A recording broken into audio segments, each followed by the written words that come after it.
తాగిన ఈ ఆల్కహాలు ఇవన్నీ చూస్తే ఇక్కడ ఉన్న యువకులు కావచ్చు, ఆదివాసీ యువకులు కావచ్చు, ఒక అనుమానం ఏం వ్యక్తపరుస్తుందంటే ఈ వన్యప్రాణులను కూడా చంపేసి వాళ్ళు దీన్ని వంట చేసుకొని చేసేళ్ళని ఒక అనుమానం వ్యక్తపరుస్తాను.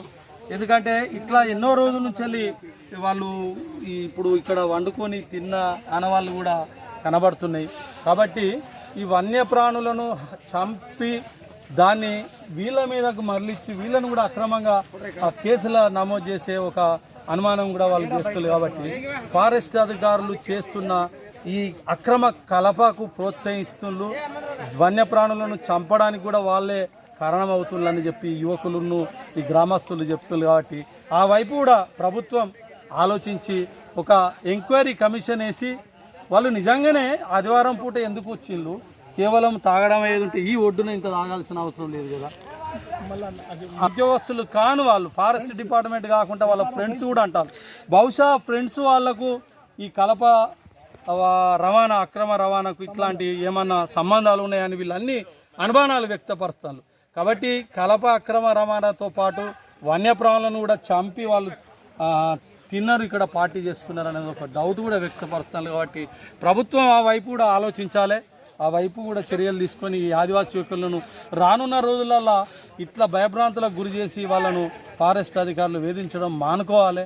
అటవీ హక్కుల చట్టం ప్రకారం వాళ్ళకు మెరుగైన జీవితం ఇవ్వాల్సిన ఈ స్థితిలో మరి ఇట్లా వాళ్ళను ఫారెస్ట్ అధికారులే ఇట్లా వాళ్ళను నిర్బంధం చేసి భయంకరమైన హింస చేయడం మేము సరికాదు, తీవ్రమైన విషయంగా భావిస్తూ బుద్ధ సత్యం, కో-కన్వీనర్ పోచన్న, అట్లాగే ఆదివాసీ సంఘాల నాయకులు గంట సత్యం, ఇతర నాయకులతో పాటు దళిత ఆదివాసీ సంఘాల నాయకులతో పాటు ఇవాళ 4వ తారీఖు మంగళవారం 2026 ఆగస్టున ఈ నాయకపొడి గ్రామం, ఇందన్పల్లి నాయకపొడి గ్రామం, జన్నారం మండలం, మంచిర్యాల జిల్లాకు ఇప్పుడు ఇవాళ ఇక్కడ వచ్చినాం. నిజ నిర్ధారణ ఇక్కడ మనం పేపర్లో, న్యూస్లో, సోషల్ మీడియాలో వైరల్ అయిన విషయం ఏంటంటే ఆదివారం సాయంత్రం 6 ఆదివాసీ నాయకపొడి ఆదివాసీ యువకులను ఫారెస్ట్ FRO లక్ష్మీనారాయణ వాళ్ళ వాచర్లు కలిసి చేపలు పట్టుకోవడానికి వచ్చిన ఆ యువకులను తీవ్రంగా కొట్టి వాళ్ళ వెహికల్ తీసుకొని వాళ్ళను కడెంకు తీసుకుపోయిన సంఘటన పైన ఆ యువకులతోటి, గ్రామస్తులతోటి, ఆదివాసీ సంఘాలతోటి మాట్లాడినాం.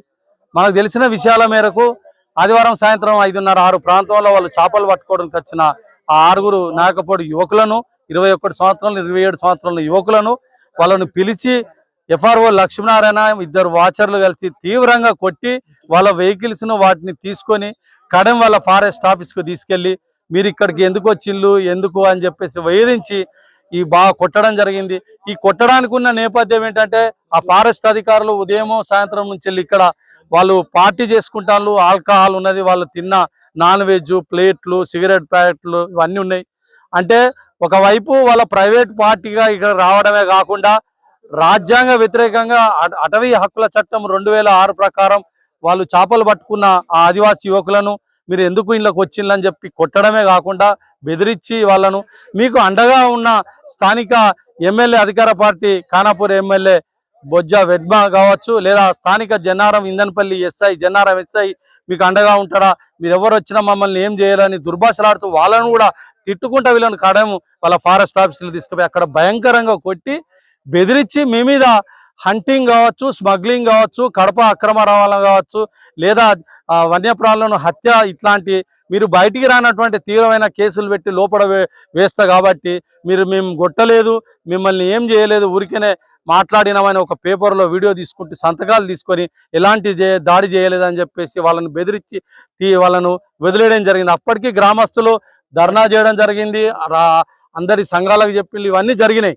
అయినప్పటికీ కూడా ఒక్కొక్క యువకుని మీద 20-30 దాకా కొట్టిన గాయాలు ఉన్నాయి, వాళ్ళ శరీరాల మీద, చేతుల మీద ఇవన్నీ ఉన్నాయి. పౌరకుల సంఘంగా, ఆదివాసీ సంఘాలుగా మేము చెప్పేది ఏంటంటే అటవీ హక్కుల చట్టంతో ఆదివాసీలు అడవులు ఎక్కడైనా వాళ్ళు చేపలు పట్టుకోవచ్చు, వాళ్ళు సహజంగా జీవించే హక్కు ఉన్నది. అట్లాంటి సహజంగా జీవించే ఆదివాసుల మీద మీరు చట్ట విరుద్ధంగా ఒక ఆదివారం రోజు మీరు ప్రైవేట్ పార్టీ తిరిగా వచ్చేసి దుర్మార్గంగా దాడి చేసి కొట్టి వాళ్ళను హత్యా ప్రయత్నం చేసి వాళ్ళను నిర్బంధించిన విధానాన్ని మేము తీవ్రంగా ఖండిస్తున్నాం. వెంటనే తెలంగాణ రాష్ట్ర ప్రభుత్వం ఇందులో పాల్గొన్న ఎఫ్ఆర్ఓ ఇందనపల్లి ఎఫ్ఆర్ఓ లక్ష్మీనారాయణ వాళ్ళ నలుగురు వాచర్స్ ను కలిపి వాళ్ళ మిత్రులు 6 మొత్తం 10 మంది టీం మీద ఇమీడియట్ గా క్రిమినల్ కేసులు నమోదు చేయాలి. వాళ్ళను ఉద్యోగ విధుల నుంచి వాళ్ళను తప్పించాలి. వాళ్ళ 5గురిని తప్పించి వాళ్ళ మీద రాష్ట్ర ప్రభుత్వం చర్యలు తీసుకోవాలి. ఆదివారం సాయంత్రం జరిగితే నిన్న అన్ని ఆదివాసీ సంఘాలు, ప్రతిపక్ష సంఘాలు, ఇతర దళిత సంఘాలు, హక్కుల సంఘాలు నిన్న మాట్లాడినా కూడా ఇవాళ మంగళవారం, ఇవాళ 4వ తారీఖు, ఇప్పుడు 1:02 అవుతుంది సుమారు 1:30 ప్రాంతం. ఇప్పటి వరకు వాళ్ళ మీద ఏం చర్యలు తీసుకున్న దాఖలాలు లేవు.